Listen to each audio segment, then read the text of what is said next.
بسم اللہ الرحمن الرحیم وبہ نستعین۔ تمرین فرائض کا مسئلہ ہے۔ وقار علی پڑوسی ملک سے پوچھتے ہیں، مفتی صاحب اگر ایک بھائی ہو 7 بہنیں ہو تو تقسیم کا عمل کیسے ہوگا؟ وقار علی: جی بھائی، میں نے آپ کے مسئلے کو یہاں پر لکھا ہے۔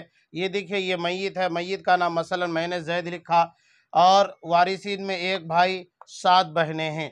ایک بھائی وہ اسباب النصب بنے گا، 7 بہنیں یہ اسباب الغیر بنے گی۔ یہ للذکر مثل حظ الانثیین قاعدے کے مطابق اسے اسباب النصب بنایا جا رہا ہے اور اسے اسباب الغیر بنایا جا رہا ہے۔ اور ان صورتوں میں چونکہ بھائی کو بہن کے مقابلے میں ڈبل ملتا ہے، للذکر مثل حظ الانثیین قاعدے کا تقاضا یہی ہے، اس لیے میں نے اس قاعدے کو، جو کہ قرآن پاک کی آیت ہے للذکر مثل حظ الانثیین، میں نے یہاں پر لکھا ہے اوپر۔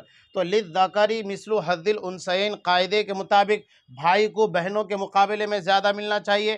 تو مسئلے کی تخریج کا طریقہ یہ ہے کہ 7 بہنیں ہیں تو 7 بہنوں کو 7 ہی بہن سمجھا جائے۔ ایک بھائی ہے تو ایک بھائی کو 2 کے قائم مقام سمجھا جائے۔ تو اب یہاں پر 7 بہنیں اور یہ ایک 2 کے قائم مقام ہے، تو 7 اور 2 9 ہوئے، تو یہ میں نے یہاں پر 9 لکھا ہے۔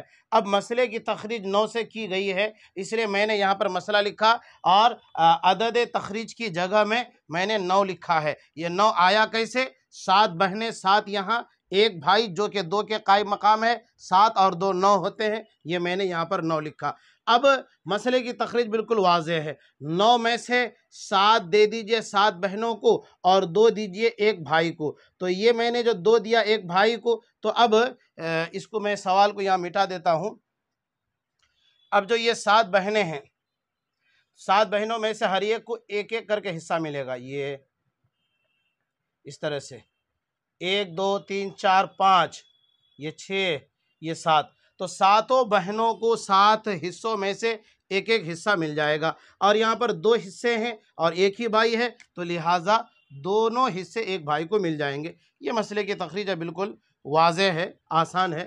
اب ہم آخر میں نتیجے کے طور پر یہ کہہ سکتے ہیں کہ مرحوم زید کی کل جائیداد منقولہ غیر منقولہ 9 حصوں میں تقسیم ہو کر کے 2 حصے ایک بھائی کو اور ایک ایک حصے کر کے ہر ایک بہن کو شرعاً ملیں گے۔ واللہ اعلم بالصواب۔ یہ مسئلے کی تخریج ہو گئی۔